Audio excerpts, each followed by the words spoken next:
¿Qué tal? ¿Cómo están? Bienvenidos a un nuevo episodio de Mapa Constituyente. Son 12 episodios, 12 temas, 12 discusiones de fondo sobre lo que creemos son los temas más relevantes en base a los cuales tú debieses tomar tu propia opción el próximo 4 de septiembre de apruebo o rechazo a este texto propuesto por la Convención Constitucional.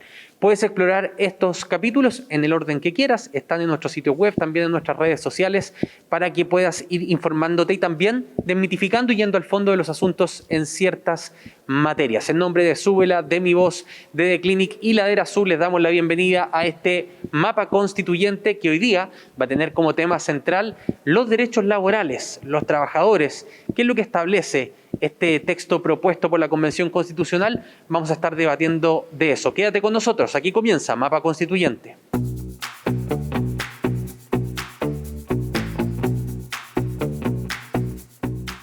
Bien, y para comenzar esta discusión vamos a presentar de inmediato a nuestros invitados. Claudia Sarmiento, abogada, profesora de Derecho Constitucional de la Universidad Alberto Hurtado. ¿Cómo estás? Bienvenida. Muy bien, muchísimas gracias por la invitación. Y esto es muy curioso porque a mí es muy raro que en el mismo plató yo esté con alguien que es totalmente tocayo mío, José María Hurtado, abogado experto en Derecho Laboral. Bienvenido. Muchas gracias por la invitación. Vamos de inmediato, hagamos esta discusión lo más pedagógica posible, ¿no es cierto? Y una buena forma de partir esa pedagogía es respecto a lo que existe hoy y lo que podría existir de aprobarse este nuevo texto. ¿Cuáles son, Claudia, a tu juicio, las principales diferencias entre la legislación constitucional de materia laboral actual y la que propone el texto de la Convención? La legislación constitucional actual establece un derecho a buscar trabajo, si así se desea.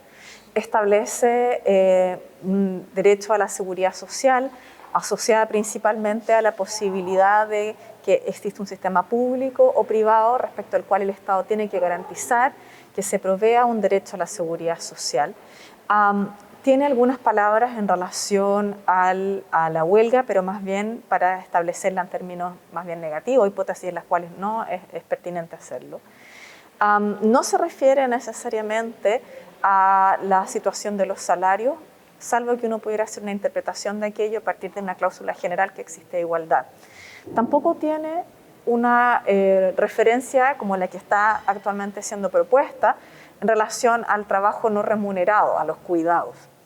Yo creo que esas, si tú me pides que lo ponga como en blanco y negro, en qué cosas uno puede encontrar una diferencia con el texto constitucional, uno puede encontrar una diferencia en ese sentido. El texto que se plebiscitará a la ciudadanía el 4 de septiembre incorpora el derecho al trabajo, además de buscar un trabajo. Incorpora una serie de garantías hacia los sindicatos que están en una clave distinta a la de la Constitución del 80, más allá que tiene ciertas similitudes. Por ejemplo, una institución va a ser un sindicato, pero solo el hecho de depositar sus instrumentos, sus estatutos, que es una cuestión que también está en la Constitución del 80. Establece, como te decía, referencia a un derecho a la seguridad social distinto, en el cual, para ser sincera además, vamos a tener que ver cómo se dota de contenido ese sistema, porque hay una remisión, más que una remisión, hay una necesidad de que sea complementado por el legislador. Pero es una situación bastante distinta a la que establece la Constitución Política del 80 ahora, y consagra esta dimensión asociada a ciertas garantías de equidad en el salario, a la prohibición de discriminación, por ejemplo, en temas sensibles como los derechos sexuales y reproductivos, y tiene además toda una dimensión de reconocimiento del trabajo doméstico, del trabajo no remunerado y en último término de los cuidados, como una dimensión constitucionalmente relevante respecto de la cual el Estado tiene que avanzar hacia la generación de un sistema universal de cuidado, un sistema general de cuidado, pero también hacia la corresponsabilidad en el ejercicio de estos cuidados al interior de las familias, pero también en una mirada bastante más social. José María, ¿coincides con que esas son distinciones o diferencias entre ambos textos? Lo hace que yo creo que también hay que mirarlo en su... yo sé que la pregunta fue específica, pero hay que mirarlo también en su totalidad. En nuestra Constitución se ve complementada por el artículo 5º, inciso 2 de la Constitución, que permite en el fondo la incorporación de tratados internacionales. Y Chile ha suscrito innumerables tratados internacionales, principalmente partiendo por los fundamentales, los convenios fundamentales de la Organización Internacional del Trabajo. Por tanto, si uno ve la práctica, la mayoría de esas declaraciones de intenciones ya están contenidas en nuestra legislación a través de dichos tratados internacionales o a través de su recogimiento, digamos, o su adopción a través de las leyes. Entonces, novedades, yo te diría que más bien pasa por cambiar el equilibrio de poder al interior de la empresa. Y tú lo ves en 4 aspectos fundamentales en la propuesta constitucional. 1, que es la participación en las decisiones de la empresa. 2, la titularidad sindical es exclusiva de los sindicatos. Es decir, solamente podrán negociar colectivamente los sindicatos. La negociación colectiva, por cierto, sindicato, negociación colectiva y huelga, que son los 3 elementos fundamentales, digamos, del derecho llamado sindical, que ya están contenidos en nuestra Constitución, pero aquí, en el fondo, se torna totalmente a favor de los trabajadores. Lo cual no se condice con la realidad de los tiempos. Cuando tú tienes un sindicato que es titular exclusivo, luego pueden negociar colectivamente sobre los temas que ellos estimen pertinentes en el ámbito ramal, sectorial o territorial, lo cual puede afectar pequeñas empresas que no tengan sindicatos, porque tampoco sabemos eso, el contenido final tendrá que ser dotado a través de una ley y la interpretación que haga el legislador de eso. De ese mandato constitucional. Y por cierto, la huelga. Que la huelga en sí misma, hoy día yo comparto la opinión del profesor, de Sergio Gamonal, en cuanto a que la huelga efectivamente ya está incorporada en nuestra legislación, a través de que la limitación, en fondo, que es un derecho que en fondo que está muy bien establecido en el contrato, en el Código del Trabajo, y con limitaciones muy pequeñas referidas a a situaciones extraordinarias por necesidades de seguridad, etc. Lo cual recoge el texto constitucional. Pero lo que sí, cuando tú lo pasas del texto legal al texto constitucional, tú, en el fondo, lo dejas a un rango mayor que impide su modificación posterior si así lo decide los representantes de turno, con los quórum legales, digamos. Y lo que me parece más preocupante es que se establece que el ámbito de la negociación colectiva nuevamente lo definen exclusivamente los trabajadores. En este sentido, a mí me parece perfecta la participación, pero en el fondo aquí vemos que hay, por lo menos en la educación de los que somos criados como laboralistas, hay una cuestión triestamental, digamos, una participación tripartita, y aquí no vemos participación alguna en estas decisiones fundamentales por parte de la empresa. Ustedes los dos son abogados. Yo no soy abogado, pero algunos estudios de derecho laboral tuve alguna vez. Y hay una premisa sobre la que se basa el derecho laboral, que es que existe una relación asimétrica entre trabajadores y empleadores, ¿no es cierto? Por eso que es clásico que un empleador diga, oye, si para qué vamos a ir al tribunal del trabajo, siempre va a ganar el trabajador. Pero tú estableces, José María, en tu argumentación que a tu juicio esta nueva Constitución deja un poco más descompensada aún las cosas o excesivamente cargadas hacia el trabajador.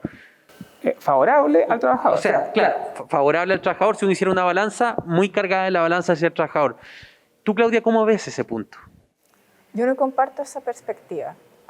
No comparto esa perspectiva porque si uno compara, o haciéndome cargo del mismo argumento de José María, si uno mira, por ejemplo, el Pacto Internacional de Derechos Económicos, Sociales y Culturales, el derecho al trabajo, el derecho a la huelga, el derecho a la sindicalización, están reconocidos en términos que no son tan disímiles a lo que está en la propuesta de la nueva Constitución.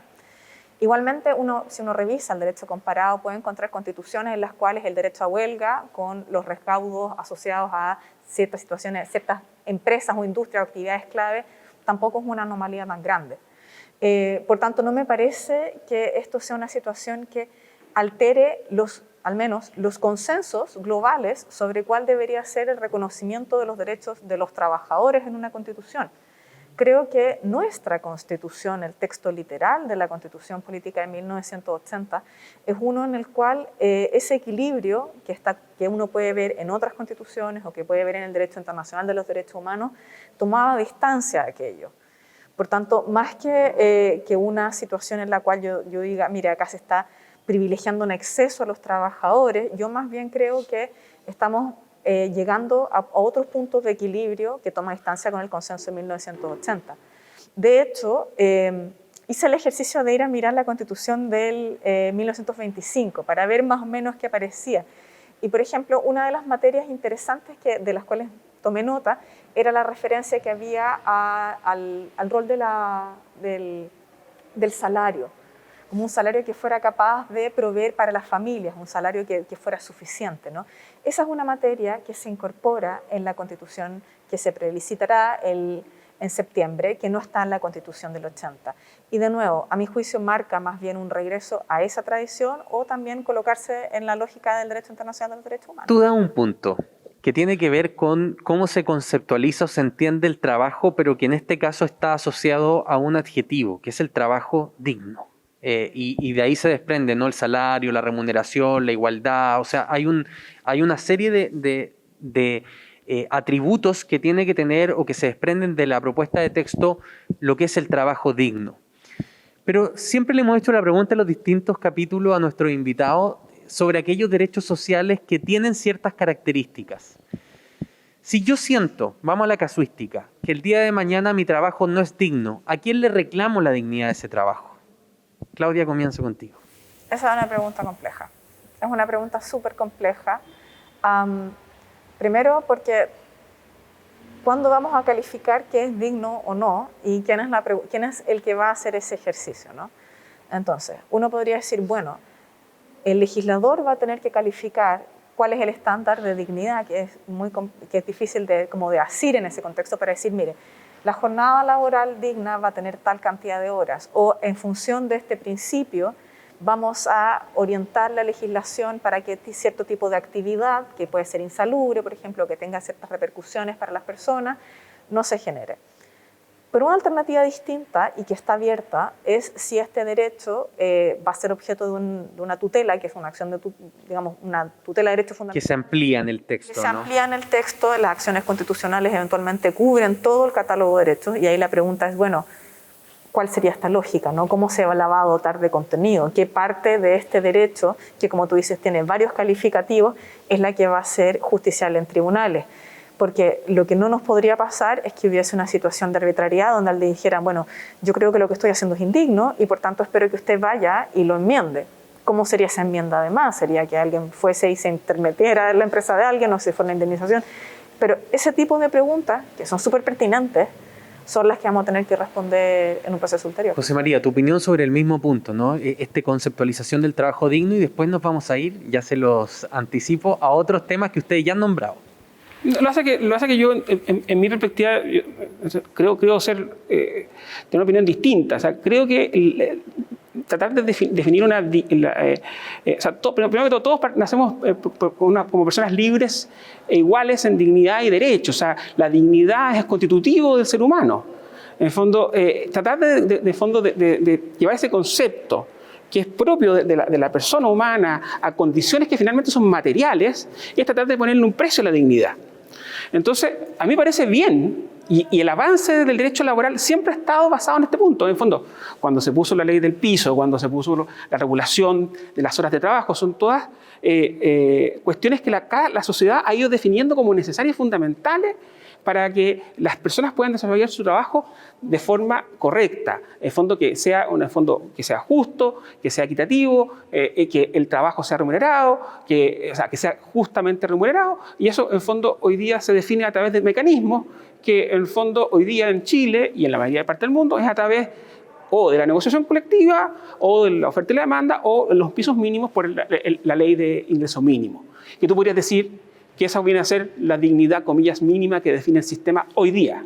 O sea, hoy día nosotros tenemos un estándar que define esa dignidad. Que es el estándar legal. Que es el estándar legal de la ley de ingreso mínimo. Y por algo, siempre las discusiones que hemos tenido, particularmente en los últimos 10 años, es asociarlo a condiciones de vida, de poder, en el fondo, si el salario mínimo alcanza o no para sustentar una familia, y se agregan elementos adicionales. Entonces, a mí me parece que toda esa discusión respecto de declaraciones de derecho que están contenidas en la propuesta constitucional, insisto, ya están presentes hoy, en la mayoría de los casos, habría que ver casos específicos, pero ya están contenidas hoy, ya sea en nuestra legislación legal o a través de la incorporación de los tratados internacionales ratificados y vigentes en nuestro país. ¿Dónde están los temas que generan una balanza, un desbalanceo en el sistema? Insisto, en cambios precisos y concisos que te permiten cambiar y, en fondo, darle un poder desmedido, no a los trabajadores, sino que a las organizaciones sindicales para, en fondo, imponer sus términos en la negociación colectiva. El hecho de que tú le des poder a una organización no es un incentivo también para que más personas tiendan a entrar a esa organización, pues Chile tiene un problema. La tasa de sindicalización y de asociatividad es muy baja. No solo Chile, o sea, ojo, países con altos niveles de sindicalización, incluso negociación ramal, tienen bajos niveles de sindicalización. Alemania, Italia, que tiene un reconocimiento constitucional, igual tiene un problema de una baja sindicalización. Estamos hablando en todos los casos de sindicalizaciones menores al 50%. Y en Chile estamos en una tasa, corríjame, no guardo la última cifra, estaba en torno al 12-15%. Hoy día podría ser un poquito más o un poquito menos. Efectivamente eso es un problema, pero yo no te digo que ese sea el problema. Está, insisto, en que excluyes a los demás trabajadores que quieren negociar de una forma distinta a la representación sindical. Ese es el primer tema. Segundo tema, son las organizaciones sindicales las que determinan el ámbito de la negociación. No está determinado en la ley. Entonces, ni siquiera las empresas pueden participar. O sea, al fondo, yo lo que llamo en ese sentido es que debiera haber un acuerdo, un pacto social respecto de cómo se negocia, qué se negocia, etc.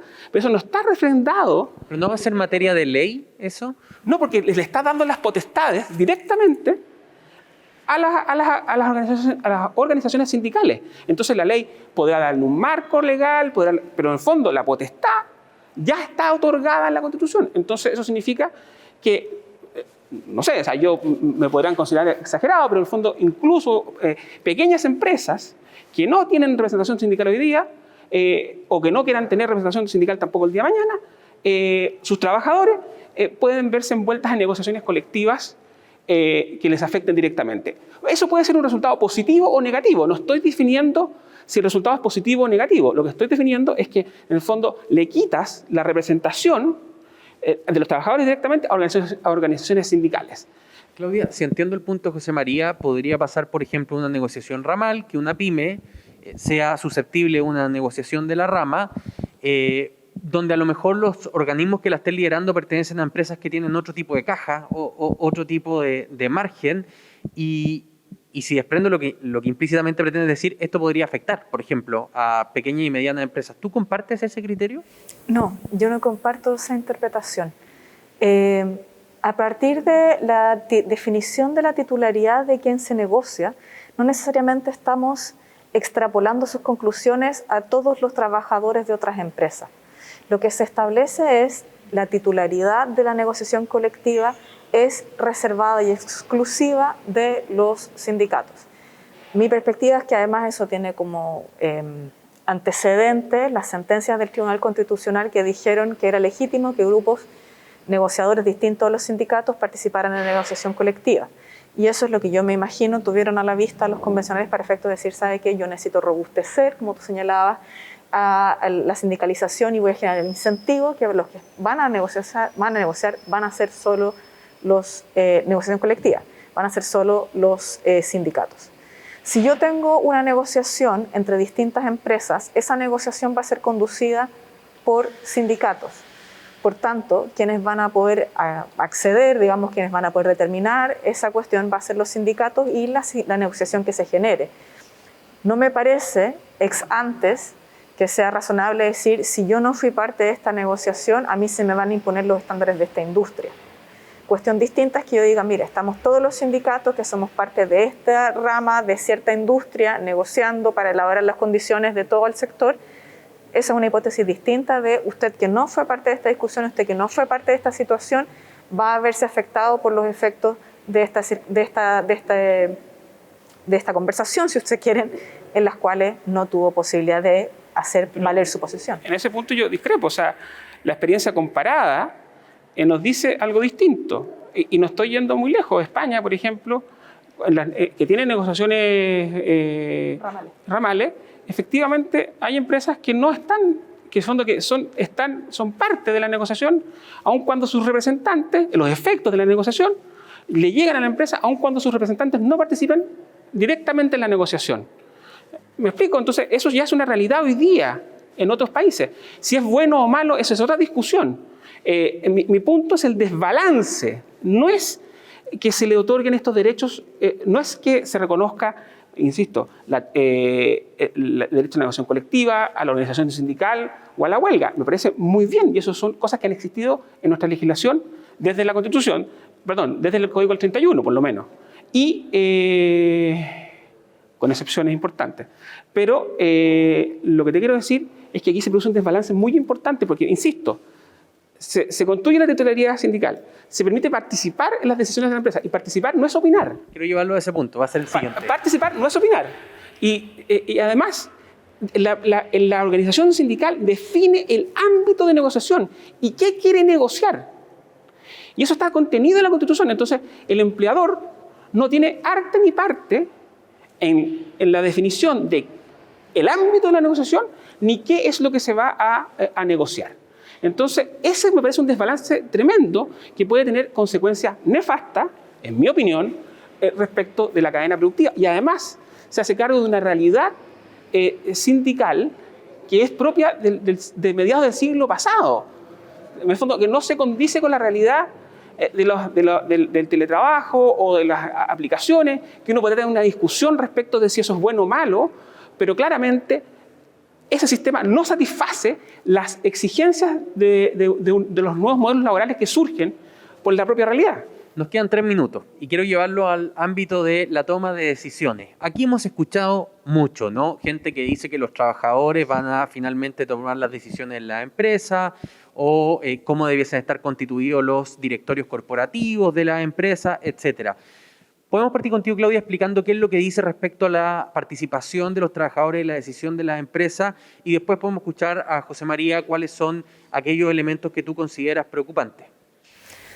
La nueva Constitución lo que establece es que los trabajadores que van a tener que, me imagino yo, participar representados a través de sus sindicatos, van a participar en el proceso de toma de decisión de las empresas. Ese es el titular. ¿Cómo se hace eso? ¿En qué extensión se hace eso? ¿En qué momento se hace eso? Es una cuestión que el constituyente mandata al legislador. En términos prácticos, eso implica que va a haber un proceso legislativo en el cual se van a responder estas u otras preguntas que puedan surgir a propósito de cómo se ejerce este derecho a la participación en la toma de decisiones. Entonces, ¿qué deberíamos tener nosotros presentes cuando este proceso legislativo se genere? Porque estamos haciendo una proyección de qué es lo que podría hacer el Parlamento, ¿no? Bueno, definitivamente ahí hay que aquilatar cuestiones tales como las experiencias comparadas, y yo creo que ahí hay un punto interesante en mirar qué ha pasado en otras latitudes. Las experiencias domésticas, qué pasa, por ejemplo, con gobiernos corporativos donde hay participación de los trabajadores. Sin ir más lejos, Codelco tiene participación de los trabajadores dentro de su gobierno corporativo. Pero también aquilatar intereses que a ratos son contrapuestos, ¿no? En buena medida los empresarios muchas veces organizan el capital y tienen un poder de negociación distinta de los trabajadores, pero también corren con muchísimo más riesgo asociados a las decisiones que toman. Entonces, ¿en qué medida se le entrega un poder negociador a alguien si no se comparten los riesgos? ¿Cómo se va a ponderar esa situación? ¿En qué medida se va a reconocer esa agencia que se le entregan a los trabajadores? Y se genera un diseño que procure, en la medida de lo posible, prevenir conflictos al interior de la empresa en lugar de tratar de canalizarlo y generar la referencia a la que hacía José María que nos propone la OIT, ¿no? Que es esta tríada virtuosa entre Estado, trabajadores y empresa.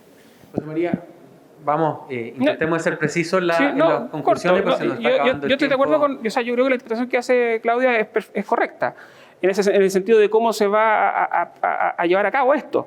El único punto es el verbo rector, digamos, participar. La RAE tiene distintas acepciones, unas que es de tomar parte, otras de opinar, entonces la pregunta es, el legislador, ¿cuál va a adoptar? Y esa es la discusión que va a existir en el Congreso. Y existe el riesgo, claro, que te digan en la discusión parlamentaria, oiga, no sabe que participar es efectivamente tomar parte en las decisiones de la empresa de carácter obligatorio para las partes. ¿Y la ley que va a regular esto, qué tipo de quórum va a tener o también va a ser susceptible la mayoría circunstancial? O sea, que ese verbo rector participar sea susceptible. No tiene quórum especial, se rige por las normas generales. O sea, podría además ser una ley cambiante. Sí, claro. Efectivamente, o sea, cómo eso se va a adaptar es una habilitación al sistema legal.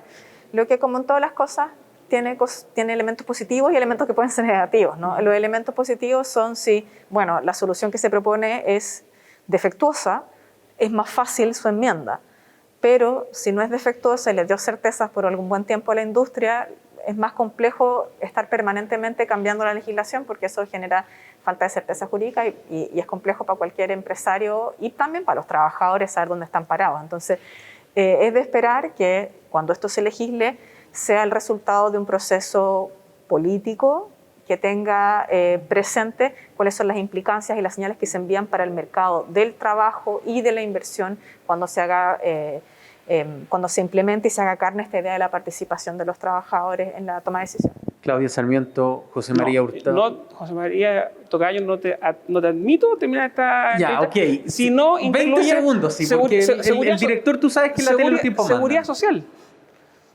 El único punto de la seguridad social en un solo artículo y que en el fondo refrenda... Mira, hagamos un trato. Les voy a hacer, porque yo mentalmente eliminé seguridad social porque nos comimos el tiempo en otros temas, pero les voy a hacer una gran pregunta para los dos, seamos precisos. ¿Quién va a proveer la seguridad social? Porque aquí el debate que hay es si lo va a hacer el Estado o si hay espacio para que los privados puedan participar de la seguridad social. A tu juicio, Claudia, ¿la Constitución deja espacio o no deja espacio? Y después puede responder José María, pero tenemos que cerrar el programa aquí. A mi juicio, la Constitución que se propone plebiscitar deja espacio para los particulares, pero evidentemente no en los mismos términos que actualmente regula el decreto ley de pensiones. Lo más probable es que podamos contar con la participación de las asociaciones de fondos de pensión en, por ejemplo, las tareas de inversión, pero no necesariamente en la administración per se del sistema. José María. No, yo tengo la impresión de justo la opinión contraria, lo cual ya llama, digamos, a debate respecto de la claridad del texto. Pero lo más grave aún es que los fondos previsionales no son propios, sino que van a pagar pensiones de otros. Eso que quede claro. En el fondo, los fondos previsionales no van a ser nunca más tuyos. ¿O la ley no? Porque la ley establece un amplio... La Constitución establecería algo amplio, pero no establece los porcentajes, por ejemplo. No lo establece, pero dice específicamente que las cotizaciones de seguridad social serán destinadas exclusivamente al pago de pensiones, de prestaciones de salud, que en fondo que son de los actuales jubilados, por decirlo de alguna manera. Tú eres cotizante y esa plata va a pagar las pensiones de los jubilados. No va a tu fondo personal para pagar tu pensión. Es un sistema solidario, pero que está basado en la idea de que tú tienes 10 personas trabajando y 3 pensionadas. Estoy mirando a Claudia. Por eso no quería abrir el tema, porque, Claudia, 10 segundos. Porque no quiero sentir que no han tenido el tiempo para poder exponer sus puntos. Yo no comparto la interpretación que hace José María del texto, porque el texto no habla sobre propiedad de los fondos, ni establece un sistema de reparto. Lo que establece son principios que deben inspirar su organización. Y creo que ha sido bastante claro el debate al interior de la convención en el sentido de que no establecen normas sobre expropiación de los fondos. Esa materia fue, digamos, no fue aprobada, no fue parte de lo que se quedó. Y por tanto lo que vamos a tener, a mi juicio, es un margen de orientación para una reforma de pensiones que tiene que respetar estos principios, pero que no supone la renuncia a un sistema de capitalización individual, sino que podría ser perfectamente compatible con una complementación de aquel sistema. Entonces, creo que no es correcto, a mi juicio, indicar que esta Constitución define y acaba el debate y que establece inequívocamente un sistema de reparto, porque no está en la literalidad y entiendo tampoco estuvo en el espíritu del debate de la Convención Constitucional. José María, Claudia, los voy a dejar invitados a mi programa de radio para que sigamos este debate, particularmente hablemos del sistema de seguridad. Los dejo ya comprometidos para que podamos hablar del sistema de seguridad social de los trabajadores. Pero yo tengo que despedirlos. Claudia Sarmiento, José María Hurtado, muchas gracias por haber estado con nosotros. A ustedes, denle clic, denle play. Hay 12 capítulos disponibles, 12 temas que van a marcar la discusión sobre la nueva Constitución, porque el 4 de septiembre tienes que tomar una decisión. ¿Apruebas o rechazas el texto propuesto por la Convención Constitucional? Desde Palacio Pereira, con todas las normas de seguridad sanitaria producto de la pandemia, nos despedimos. Nos reencontramos en un próximo capítulo producido por Súbela, The Clinic, Mi Voz y Ladera Sur. Que esté muy bien.